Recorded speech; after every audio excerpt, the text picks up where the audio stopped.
Today's dinner is all Anna's favorite. I'm sure Anna will be delighted.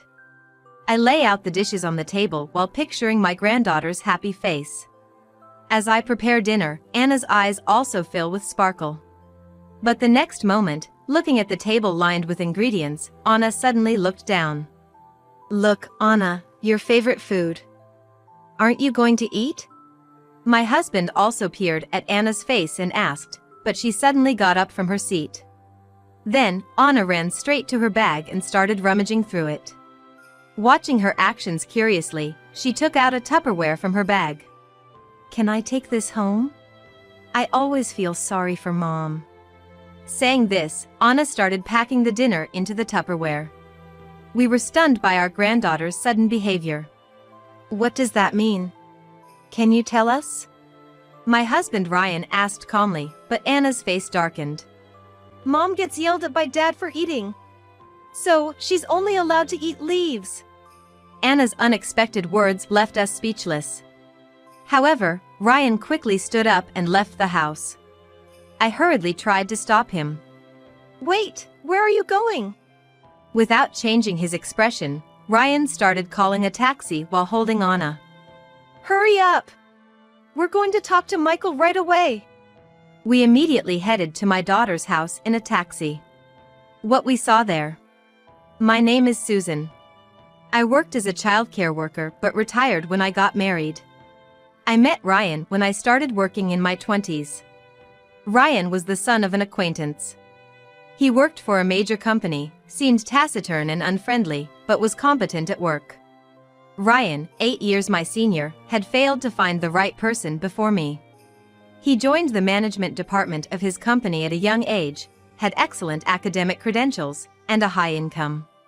But he was slightly difficult, rarely smiled, and was quiet.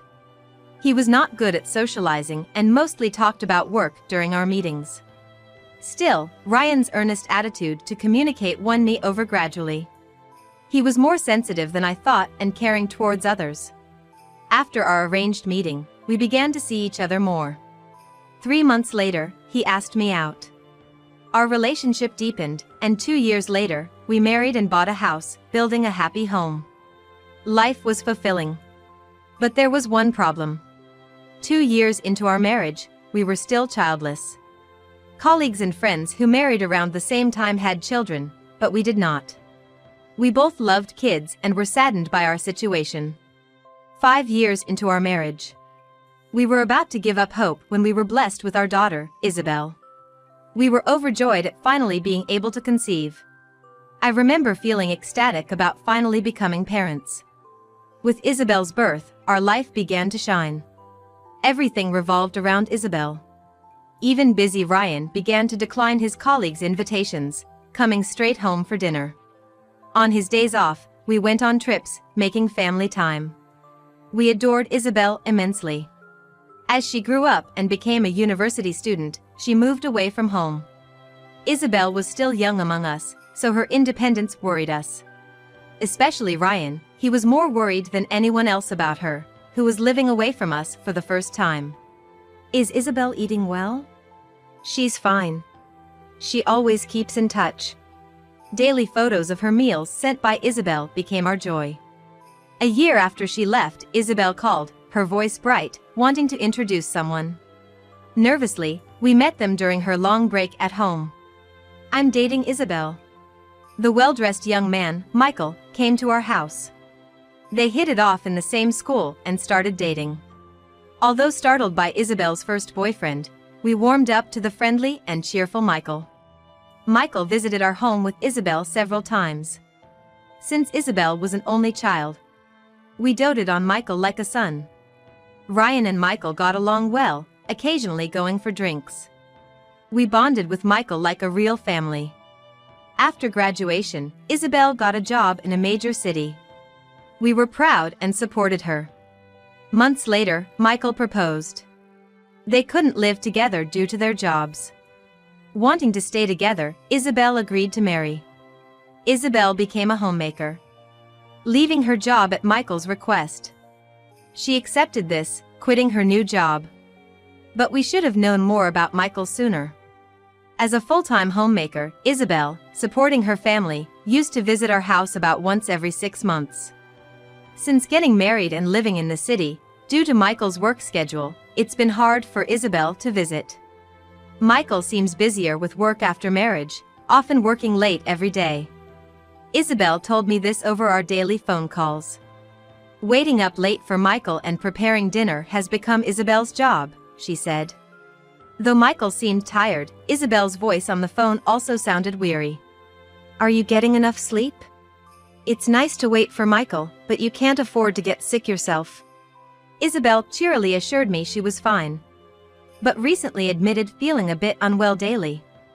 Feeling sleepy and disliking the smell of cooking, her favorite activity.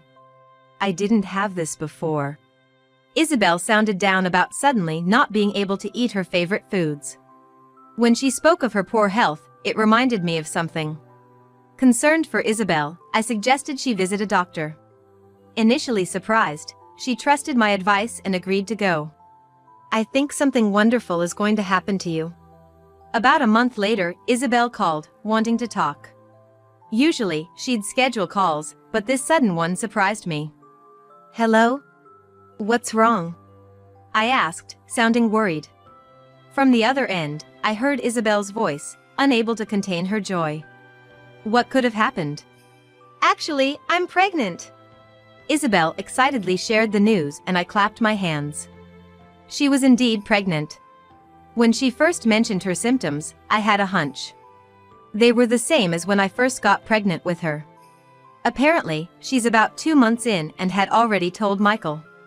I was overjoyed at my only daughter's pregnancy news. The thought of having a grandchild, of my daughter becoming a mother, was exhilarating. That night, I shared the news with Ryan, who cried with joy more than I did. Then he cried even more than me for joy. I'd never seen him cry before. It was truly surprising. Isabel becoming a mother. I can't believe it. She was so little once. Ryan said, deeply moved. I, too, felt elated. We struggled to have children, but now our beloved daughter is pregnant. With Isabel's pregnancy, we started visiting her frequently, helping out as Michael was often away for work. Isabel's morning sickness was worse than mine, and with her being pregnant, I worried about the strain. So, with Isabel and Michael's permission, I started helping with household chores. Thanks to that, Isabel, who had been struggling with morning sickness, began to recover gradually. A few months later, she safely gave birth to a girl. Michael couldn't be there, so we stayed by Isabel's side. Life seemed hectic for her after that, struggling to balance newborn care and household duties. With Michael away for work, Isabel, as a full-time homemaker, had to manage everything.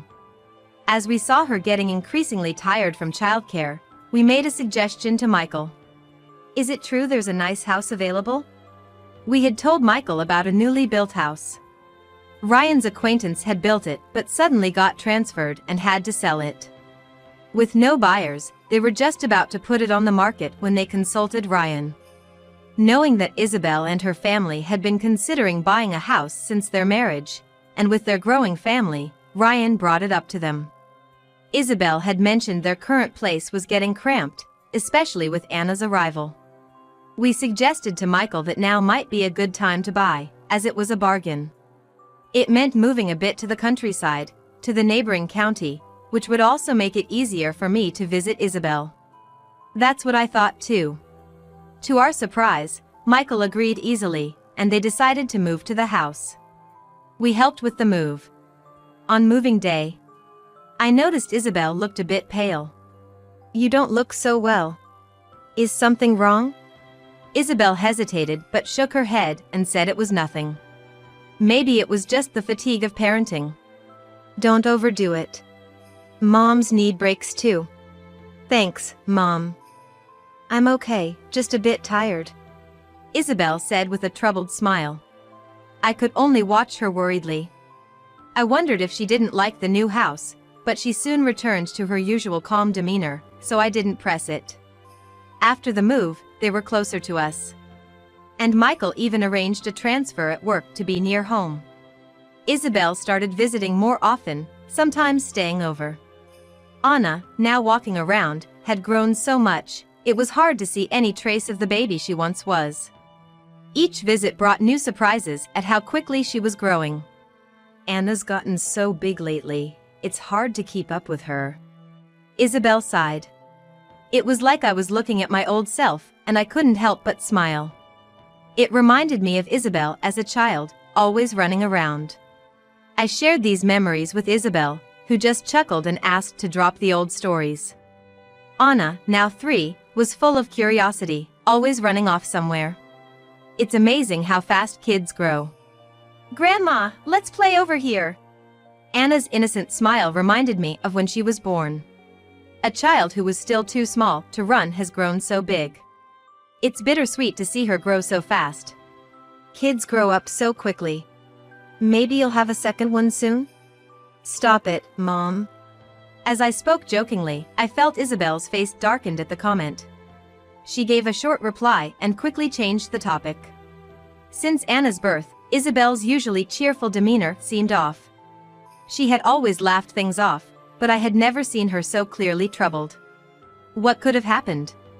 I tried to ask, but the conversation always moved on, making it hard to inquire. They continued visiting every couple of months. But when Anna turned 6, their visits suddenly stopped. They used to come over regularly, but recently it's been only phone calls. Isabel used to share her parenting troubles, but now her responses were curt. I'm busy right now, sorry. Every day ended with an abrupt hang-up from Michael, without any reason. We couldn't even see or talk to Anna, who used to visit us so often, let alone our dear daughter Isabel. No matter how much we asked for a reason, we only got nothing's wrong as an answer. Helplessly, I even tried calling Michael, but the response was just as indifferent. Sorry, I'm busy right now. Can we talk later? He'd say in a cold voice before hanging up, leaving me unable to get through to him. Ryan also tried calling several times after I consulted with him, but he received the same indifferent attitude. I wonder what's going on with Isabel and her family. They used to come over so often. Ryan said, sounding dejected, and I nodded in agreement. We felt uneasy as they suddenly stopped visiting us. However, a few days later, things changed a bit. Previously, it was Isabel who called, but now it was almost always Michael. That day, Michael called with what seemed like an update, but since I was out, Ryan answered. Is work keeping you busy? Anna must be getting quite big now, right? Ryan tried to make light conversation, but Michael's responses were still curt. Unable to hear from his daughter and granddaughter, Ryan lost his patience and asked Michael. We haven't seen your faces in a while. When can we come over? At first, Michael seemed reluctant to agree. But Ryan, not having seen Isabel and Anna for over 2 months, insisted. Michael kept saying he was too busy, but Ryan persisted, saying they would just meet briefly and leave. Then, Michael made an unexpected proposal. The long weekend is coming up, right?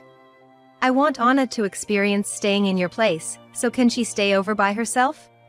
Ryan was taken aback by Michael's suggestion. I returned home at that moment and overheard Ryan on the phone, discussing letting Anna stay over alone. We looked at each other, deeply worried. The thought of our young 6-year-old granddaughter being apart from her parents made us uneasy. We tried to persuade Michael against it, arguing that Anna could learn to act independently at another time, but he was adamant. Anna is already 6 years old.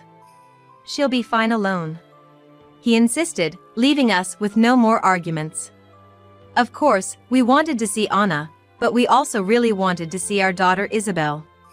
We were concerned about Isabel, who had been lamenting the challenges of parenting, but ultimately, due to being busy with household duties, Isabel didn't come.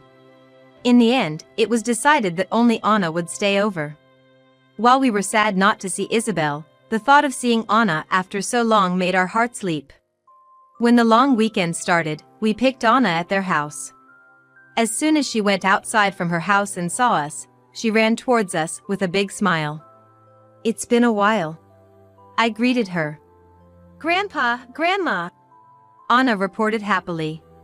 We hugged her tightly, relieved and proud of her growth. We're so happy to see you. Unfortunately, Isabel was out of the house when we arrived and we couldn't meet her. However, we savored the long-awaited reunion and, on our way home, stopped to buy Anna's favorite sweets. That day, we played until evening, making up for the lost time. Anna, who hadn't seen us in months, could now read and entertained us with stories from her picture books. As we prepared dinner, we cherished Anna's significant growth. Ryan bathed Anna while I prepared her favorite meals. Seeing the table set with her favorite ingredients, Anna, fresh from her bath, lit up and eagerly dug in. All my favorites! She exclaimed, clinging to the table with a smile that made me happy too. When we sat down for dinner and Anna lowered her face suddenly, I found it strange and watched her closely. Ryan, worried, spoke to her. Look, Anna, your favorite food. Aren't you going to eat? He leaned in and asked, but Anna suddenly got up from her seat. She went straight to her bag and started rummaging through it. I was curious about her actions, and she unexpectedly pulled out a Tupperware container. Can I take this home? I always feel sorry for Mom, she said abruptly and began packing the dinner into the Tupperware. As I watched in confusion, Ryan immediately asked her for an explanation. What does that mean? Can you tell us?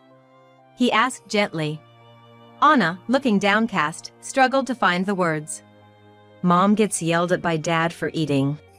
So, she's only allowed to eat leaves. I was speechless at her unexpected words. What could have happened to Isabel and her family during the time we couldn't see them? Unable to comprehend Anna's words, Ryan quickly stood up. Sensing something, he grabbed his phone and wallet and hurried out of the house. Wait! Where are you going? I called out, trying to stop him. But Ryan, without changing his expression, picked up Anna and started calling a taxi. Hurry up! We need to talk to Michael right now. We rushed into the taxi that arrived a few minutes later. Ryan, holding my hand tightly, couldn't hide his surprise. To Anna, who was nervously fidgeting, he assured, "It's okay." Taking a deep breath, he looked at Anna. Grandpa and Grandma are going to give Mom and Dad a surprise visit. Can Anna help us rescue Mom? He asked, gazing directly at her. Anna's eyes lit up, and she nodded. Seeing them, I also took a deep breath and decided to change my mindset. Such a small child should not be sad. I reassured Anna several times that everything would be okay. Do you know a spot in the house where we can see inside from the garden? Can you show us? Ryan asked kindly. Anna, as if remembering something, nodded strongly. I know! I'm good at hide and seek! She said confidently, and Ryan hugged her tightly. About an hour later, we arrived at the house and decided to observe from behind the external wall. The lights inside the house were still on, and we could see the living room. Anna, breathing heavily, guided us. Holding our smartphones, we ran to a spot in the garden and hid in the shadows. Anna, seemingly excited about hiding outside, smiled happily. My heart ached seeing her like this, and I hugged her protectively. The spot we hid in faced a small window with a screen.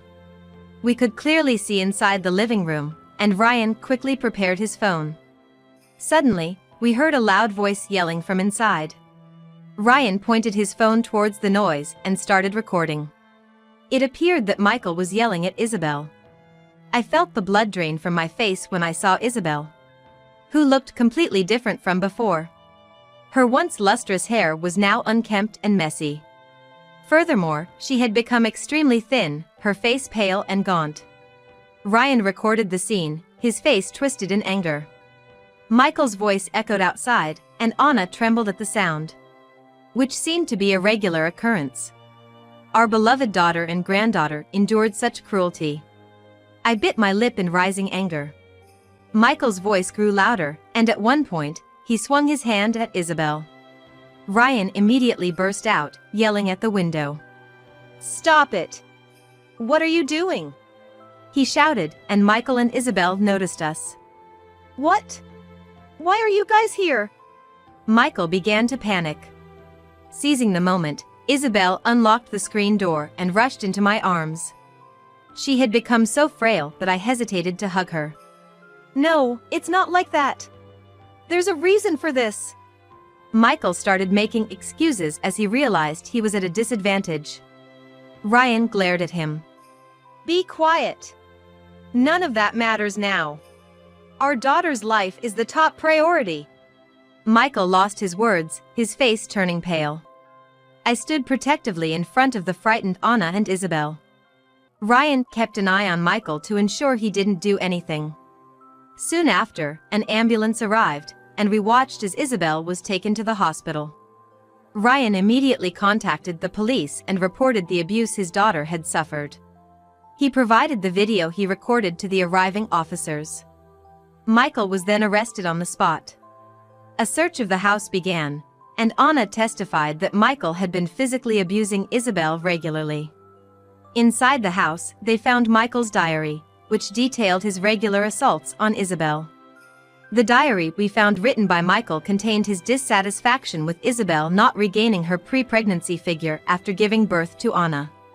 He had been forcing Isabel to follow an extreme diet. He monitored her weight daily, scrutinizing her for not getting back in shape, and took complete control over her meals. Among the diet plans, there was even one that allowed only 3 lettuce leaves a day. That's when I understood what Anna meant when she said they could only eat leaves.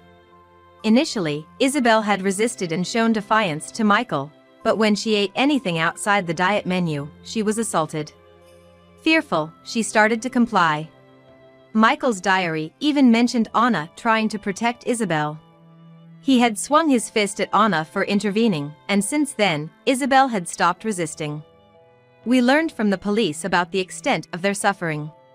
It was a regret that we could not fully express. According to the police, Michael was deeply remorseful. However, it was clear that he would face prison time for his assault on Isabel and Anna. We held Anna, who was now left alone, tightly in our arms. Later, Isabel and Michael divorced. As all of Michael's actions had come to light and he was prosecuted. In the aftermath, we took care of Isabel, whose health had not yet fully recovered, and she moved in with us. Anna was overjoyed to be living with us permanently. Freed from the daily assaults, Isabel slowly started to regain her health. Her once frail body, nursed back to health, began to look healthier and fuller. I've caused you and Dad so much trouble, Isabel said, looking remorseful. I shook my head. I never wanted to see her that frail again. Caring for our precious daughter paid off, and she had now fully regained her usual self. To celebrate Isabel's recovery, we laid out a table of dishes, the meal we had missed that day. Anna's eyes sparkled at the sight of the abundant ingredients. There's so much. We can eat a lot. Yes, it's wonderful to be able to eat to our heart's content, Isabel added, happily eating her meal. Watching them, we wished for this peaceful life to continue forever.